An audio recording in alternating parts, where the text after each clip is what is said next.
Hello, I'm Larry Risen, President and CEO of BioTrak Market Intelligence. I want to welcome you to our REMS video series. We are a leading provider of REMS assessment, implementation, and design services, and we're happy to bring to you this video series on strategies for conducting a REMS assessment, as well as ways to optimize your REMS program design. Welcome to part one of BioTrak's REMS Assessment video series.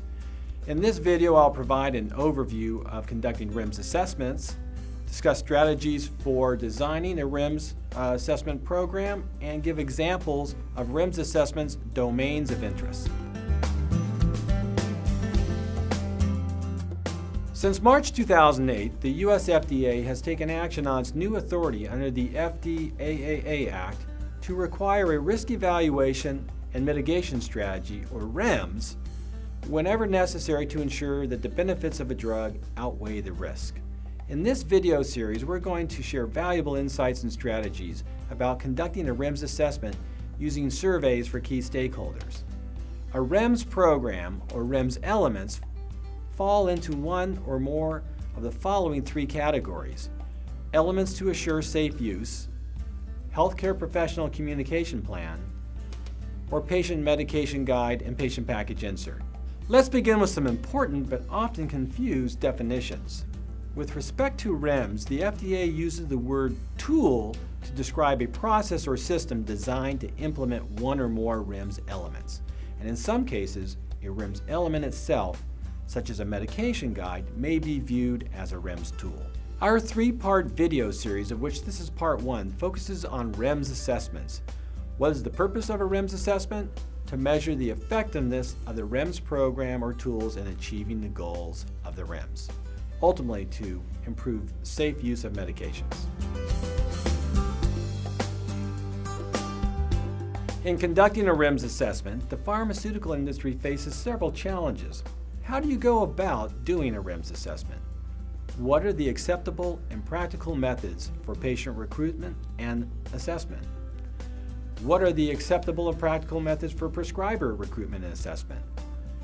What's an acceptable sample size, and how does one minimize sample bias? These and many other important questions will be addressed in our three-part video series. Each video is only 3 to 4 minutes long. We encourage you to view them all. So let's start with a discussion on designing a REMS assessment. When designing a REMS assessment protocol, it's essential to continually re-examine the goals and objectives of the REMS. That is, to measure program effectiveness of REMS tools in achieving the goals of the REMS. For new drugs, FDA will require a REMS assessment protocol with surveys to be completed and submitted with the NDA prior to the drug approval. For approved drugs identified as needing a REMS, the timeline for protocol submission will be communicated by FDA. The measurement vehicle most often used is a stakeholder survey or pharmacoepidemiologic study, or both. In this video series, we will be discussing REMS assessment survey considerations. The aim of the REMS assessment is to measure program effectiveness defined by individual domains of interest relating to the REMS goals and the elements. By domains, I'm referring to statistical groupings of questions that comprise a specific measurement.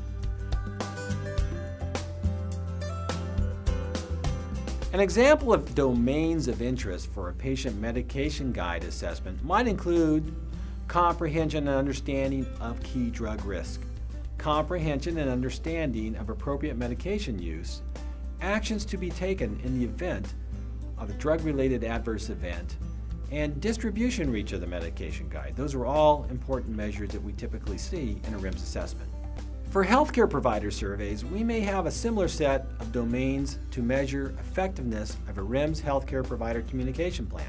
For example, healthcare provider domains of interest might include comprehension and understanding of key drug risk, understanding and recognition of appropriate patient selection, requirements and contraindications, REMS program compliance, or actions to be taken in the event of a serious drug-related adverse event, and lastly, distribution reach of the REMS communication elements.